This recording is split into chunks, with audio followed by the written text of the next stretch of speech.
Dusk settled down about the four lands, a slow greying of light, a gradual lengthening of shadows. The swelter of the late summer's day began to fade as the sun's red fireball sank into the west and the hot, stale air cooled. The hush that comes with day's end stilled the earth, and leaves and grass shivered with expectation at the coming of night. At the mouth of the Myrmidon, where it emptied into the Rainbow Lake, Southwatch rose blackly, impenetrable and voiceless.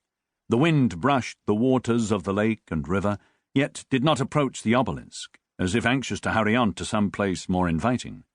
The air shimmered about the dark tower, heat radiating from its stone in waves, forming spectral images that darted and flew. A solitary hunter at the water's edge glanced up apprehensively as he passed and continued swiftly on. Within, the Shadowen went about their tasks in ghostly silence, cowled and faceless and filled with purpose. Rimadal stood at a window looking out on the darkening countryside, watching the colour fade from the earth as the night crept stealthily out of the east to gather in its own. The night, our mother, our comfort. He stood with his hands clasped behind his back, rigid within his dark robes, cowl pulled back from his raw-boned, red-bearded face. He looked hard and empty of feeling, and had he cared, he would have been pleased. But it had been a long time since his appearance had mattered to the first seeker, a long time since he had bothered even to wonder. His outside was of no consequence. He could be anything he chose. What burned within mattered. That gave him life. His eyes glittered as he looked beyond what he was seeing to what one day would be, to what was promised. He shifted slightly, alone with his thoughts in the tower's silence. The others did not exist for him, wraiths without substance. Below, deep within the bowels of the tower, he could hear the sounds of the magic at work, the deep hum of its breathing, the rumble of its heart. He listened for it without thinking now, a habit that brought reassurance to his troubled mind. The power was theirs, brought from the ether into substance, given shape and form, lent purpose. It was the gift of the Shadowen, and it belonged to them alone, Druids and others notwithstanding. He tried a faint smile, but his mouth refused to put up with it, and it disappeared in the tight line of his lips.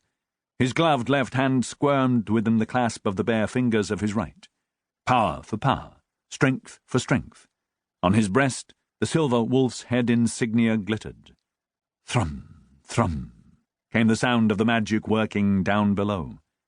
Rimadal turned back into the greyness of the room, a room that until recently had held Col Umsford prisoner.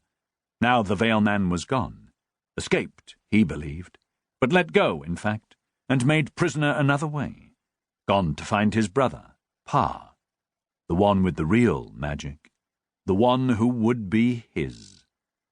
The first seeker moved away from the window and seated himself at the bare wooden table, the weight of his big frame causing the spindly chair to creak. His hands folded on the table before him and his craggy face lowered. All the Omsfords were back in the Four Lands, all the Scions of Shannara, returned from their quests.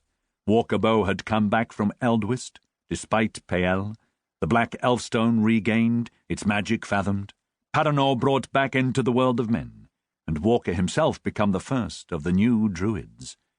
Wren had come back from Morrowindle with Arbalon and the elves, the magic of the Elfstones discovered anew, her own identity and heritage revealed.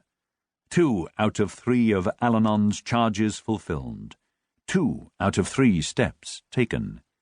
Par's was to be the last, of course. Find the Sword of Shannara, find the sword, and it will reveal the truth. Games played by old men and shades, Rimadal mused, charges and quests, searches for truth. Well, he knew the truth better than they, and the truth was that none of this mattered because in the end the magic was all, and the magic belonged to the Shadowen. It grated on him that despite his efforts to prevent it, both the elves and Paranor were back. Those he had sent to keep the Shannara scions from succeeding had failed. The price of their failure had been death, but that did little to assuage his annoyance. Perhaps he should have been angry, perhaps even a little worried.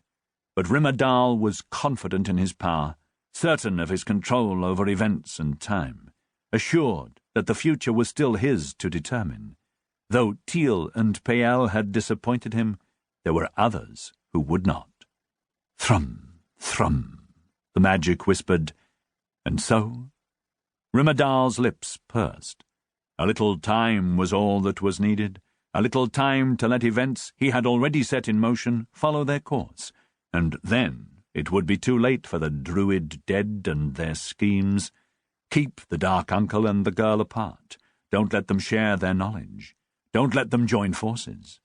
Don't let them find the Veil Men.